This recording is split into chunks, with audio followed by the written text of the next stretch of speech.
Hello everyone, welcome to healthy flavours. ఈరోజు పిల్లలైనా పెద్దవాళ్ళైనా ఎంతో ఇష్టపడే క్యారెట్ హల్వా రెసిపీని ఈరోజు నేను మీకోసం చేసి చూపిస్తున్నానండి. ఇది పర్ఫెక్ట్ ఫ్లేవర్తో ఉంటుంది. నేను అన్ని టిప్స్తో పాటు ఈ రెసిపీని చూపిస్తున్నాను. ఈ రెసిపీలో అడ్వాంటేజ్ ఏంటంటే ఎక్కువ షుగర్ అనేది వాడాల్సిన అవసరం లేదు. క్యారెట్ హల్వాని రకరకాలుగా చేస్తూ ఉంటారు, చాలా ఫాస్ట్గా ఈజీగా కూడా చేసేయచ్చు.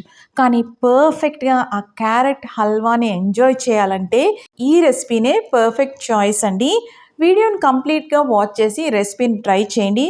చాలా తక్కువ షుగర్తో ఎలాగ మనం ఈ స్వీట్ని చేసుకోవచ్చో చూద్దాము. ఇక మనం రెసిపీలోకి వెళ్ళిపోదాం. ఇక్కడ నేను 1/2 కిలో క్యారెట్స్ తీసుకున్నాను. ఎప్పుడైనా సరే క్యారెట్స్ని వాటర్లో పెట్టుకొని ఒక 10 మినిట్స్ అయినా ఒక పావు స్పూన్ బేకింగ్ సోడా వేసుకొని అప్పుడు 10 మినిట్స్ తర్వాత శుభ్రంగా క్లీన్ చేసుకోండి. ఇలా అయితే పెస్టిసైడ్స్ ఏమన్నా ఉంటే కంప్లీట్గా పోతాయి. ఇప్పుడు క్యారెట్స్ని ఇలాగా పైన పీల్ చేసేసుకోండి.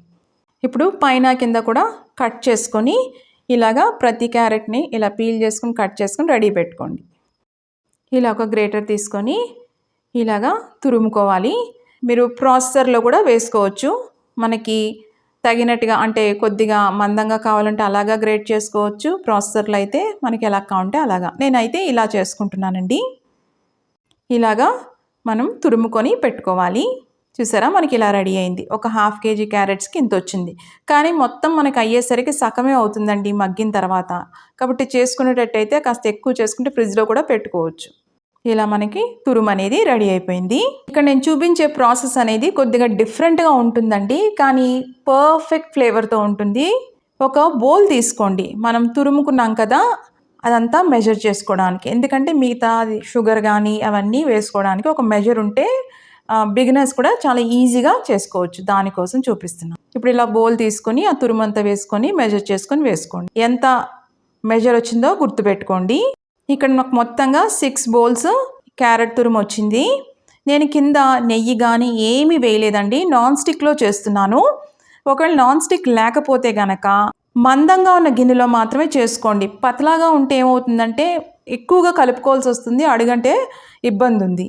మూత పెట్టుకొని ఫ్లేమ్ అనేది లోలోనే పెట్టుకోండి. ఖచ్చితంగా పెట్టుకొని మూత పెట్టుకొని మగ్గించుకోండి. మధ్య మధ్యలో ఒక 3 మినిట్స్కి ఒకసారి 4 మినిట్స్కి ఒకసారి తీసుకొని కలుపుకుంటూ ఉండండి. ఇప్పుడు మళ్ళీ ఒక్కసారి ఇలా కలుపుకుందాము. ఇలా చేయడం వల్ల ఏమవుతుందంటే మనకి క్యారెట్ బాగా మగ్గుతుంది, దాంట్లోంచి స్వీట్నెస్ అంతా బయటకు వస్తుంది. ఇంకోటి ఏంటంటే నెయ్యి ఎక్కువ వేసుకోవాల్సిన అవసరం లేదండి. కొంతమందికి క్యాలరీ కాన్షియస్ ఇవన్నీ ఉంటాయి కదా, అలాంటప్పుడు ఈ ప్రాసెస్లో అయితే షుగరు తక్కువ వేసుకోవచ్చు, నెయ్యి కూడా తక్కువగా వాడుకోవచ్చు. మళ్ళీ మూత పెట్టుకొని మళ్ళీ మగ్గించుకోవాలి. ఈ ప్రాసెస్ మనకి 5 నుంచి 10 నిమిషాల వరకు టైం పడుతుందండి. ఖచ్చితంగా నేను చూపించే ప్రాసెస్లో కాస్త టైం పడుతుంది. చూసారా, మనకి చాలా దగ్గరగా అయింది కదా, మగ్గిపోయింది. ఆ క్యారెట్లో ఉన్న తేమతోనే ఆ క్యారెట్ అంతా చక్కగా మగ్గిపోయింది. ఈ స్టేజ్లో ఆ క్యారెట్లో ఉన్న అరోమా కానీ ఆ స్వీట్నెస్ కానీ ఇప్పుడు బాగా తెలుస్తుందండి. ఈ మెథడ్ వల్ల మనకి నెయ్యి తక్కువ పడుతుంది. ఇంకొకటి ఏంటంటే షుగర్ కూడా చాలా తక్కువ పడుతుంది. ఈ స్వీట్నెస్సే సరిపోతుంది. ఇప్పుడు 1 స్పూన్ నెయ్యి వేసుకున్నాను. మనం ఆల్రెడీ క్యారెట్ అనేది మగ్గిపోయింది కదా బాగా, ఇప్పుడు మనకి దాదాపు సగం అయిపోయింది క్వాంటిటీ. ఈ నెయ్యి వేసుకున్న తర్వాత ఇదంతా ఒక్కసారి కలుపుకోవాలి బాగా. ఆ నెయ్యి అంతా కూడా, ఫ్లేవర్ అంతా కూడా ఈ క్యారెట్ తురుముకి పట్టాలి. ఇప్పుడు మూత పెట్టుకొని మళ్ళీ జస్ట్ 2 to 3 మినిట్స్ మగ్గించుకుంటే సరిపోతుందండి. ప్రాసెస్ మొత్తంలో కూడా అడుగంటకుండా మధ్య మధ్య కలుపుకోవడం అనేది కంపల్సరీ, ఇదైతే గుర్తుపెట్టుకోండి. ఇప్పుడు మొత్తంగా 6 కప్పులు క్యారెట్ తురుము వచ్చింది కదా, నేను 3 కప్పులు పాలు వేసుకుంటున్నాను. కాచి చల్లార్చిన పాలు వేసుకోండి.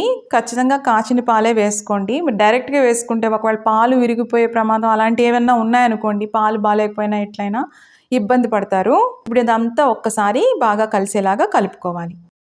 ఇప్పుడు మళ్ళీ మూత పెట్టుకొని ఫ్లేమ్ అనేది టోటల్ ప్రాసెస్ మొత్తం లోనే పెట్టుకోవాలి. లో ఫ్లేమ్లోనే మగ్గించుకోవాలి. దీనికి దగ్గరగా మనకు 5 నుంచి 10 నిమిషాలన్నా టైం పడుతుందండి. ఈ క్యారెట్ అంతా కూడా వేసిన పాలు కంప్లీట్గా పీల్చుకోవాలి. మధ్య మధ్యలో కలుపుతూ ఉండండి. ఇప్పుడు చూసారా, క్యారెట్ అంతా కూడా ఆ తురుమంతా కూడా ఆ పాలుని పీల్చుకుంది కదా, ఇప్పుడు ఆ మిల్క్ ఫ్లేవర్ అన్నది ఈ క్యారెట్కి పడుతుంది. 2 ఫ్లేవర్స్ బ్లెండ్ అయ్యి హల్వా అనేది పర్ఫెక్ట్గా ఉంటుంది. చూసారా, చక్కగా ఈ మిల్క్ అంతా కూడా మొత్తం అంతా క్యారెట్కి పట్టి దగ్గరగా అయింది.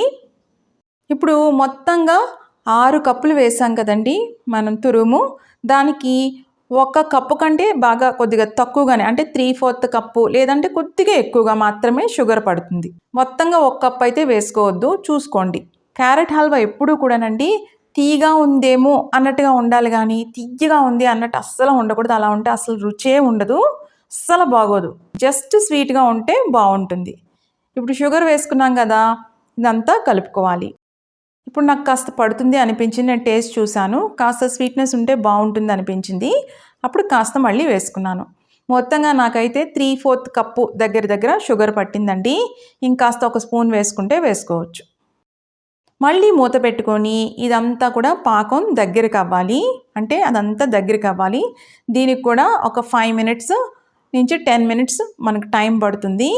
ఇదంతా కూడా చూసారా దగ్గరగా అయిపోయింది. ఇప్పుడు క్యారెట్ హల్వా అనేది ఫాస్ట్‌గా కూడా చేసేసుకో, కానీ ఈ టేస్ట్ రావాలి, పర్ఫెక్ట్ ఫ్లేవర్ రావాలంటే మాత్రం ఇది ఖచ్చితంగా ఫాలో అవ్వాలండి. ఇప్పుడు నేను 2 ప్యాకెట్స్ చిన్న ప్యాకెట్స్ ఉంటాయి కదా పాలపొడి ప్యాకెట్స్, అవి వేసుకుంటున్నాను. మిల్క్ పౌడర్ అంటే స్పూన్స్ లెక్కలో చెప్పాలంటే ఒక 6 స్పూన్స్ పడుతుందండి పాలపొడి. షుగర్ కొంచెం తక్కువ వేసుకుంటే ఆల్రెడీ ఈ మిల్క్ పౌడర్‌లో స్వీట్‌నెస్ ఉంటుంది కదా, సో కరెక్ట్‌గా సరిపోతుంది. ఇదంతా వేసుకున్న తర్వాత ఒక్కసారి కలుపుకోవాలి. మధ్య మధ్యలో అలా ఉంటుంది, తెల్ల తెల్లగా అలా ఉన్నా పర్వాలేదండి. మామూలుగా అయితే కోవా వేసుకుంటారు కదా, ఆ కోవా బదులు నేను ఇది వేశాను.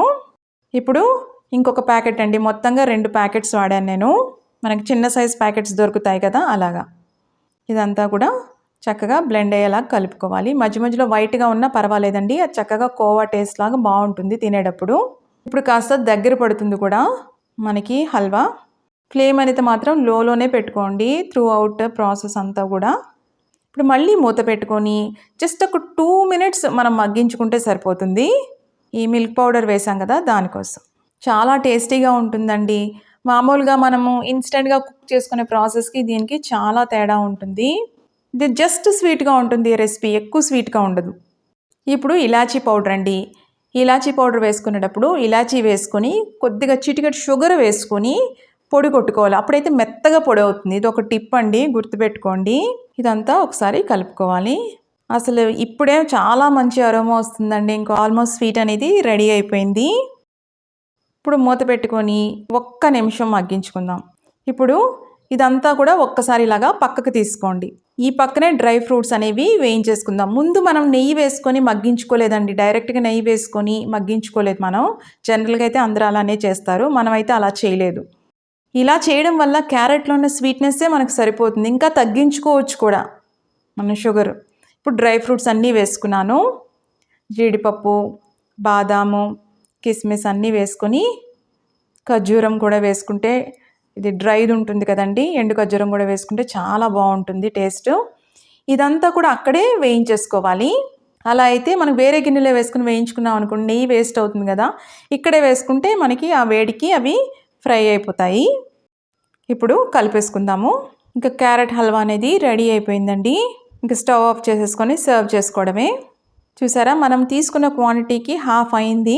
ఇది ఫ్రిడ్జ్లో పెట్టుకోవచ్చండి. ఫ్రిడ్జ్లో పెట్టుకుంటే 1 వీక్ కూడా నిల్వ ఉంటుంది. కాకపోతే తడి స్పూన్లు అవి పెట్టకండి. ఎప్పుడైనా ఏదైనా నిల్వ ఉండాలంటే తడి స్పూన్లు అవి పెట్టకూడదు. ఎయిర్ టైట్ కంటైనర్లో వేసుకోండి. చూసారా, కలర్ కానీ ఆ టెక్స్చర్ కానీ పర్ఫెక్ట్గా ఉంటుందండి.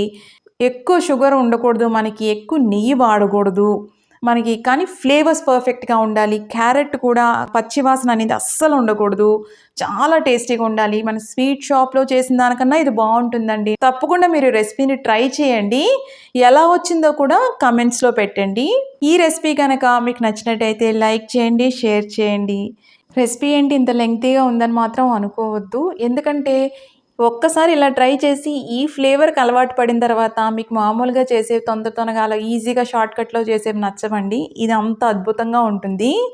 ఇలాంటి ఇంట్రెస్టింగ్ రెసిపీస్ కోసం హెల్దీ ఫ్లేవర్స్ ఛానల్ని సబ్స్క్రైబ్ చేసుకోండి. ఫ్యామిలీకి, ఫ్రెండ్స్కి రికమెండ్ చేయండి. అలాగే మన ఛానల్ని ఎంకరేజ్ చేయండి. క్యారెట్ తురుము కూడా మనం సన్నగా తురుముకున్నాం కదా, తింటున్నప్పుడు కూడా మనకి ఆ టెక్స్చర్ అనేది చాలా టేస్టీగా మనకి నోటి కింద ఆ డ్రై ఫ్రూట్స్ పడినప్పుడు ఆ టెక్స్చర్, క్యారెట్ టెక్స్చర్ కూడా పర్ఫెక్ట్గా ఉంటుంది ఈ రెసిపీలో. మళ్ళీ మరొక ఇంట్రెస్టింగ్ రెసిపీతో మిమ్మల్ని కలుస్తాను. అంతవరకు stay healthy, happy. Thank you.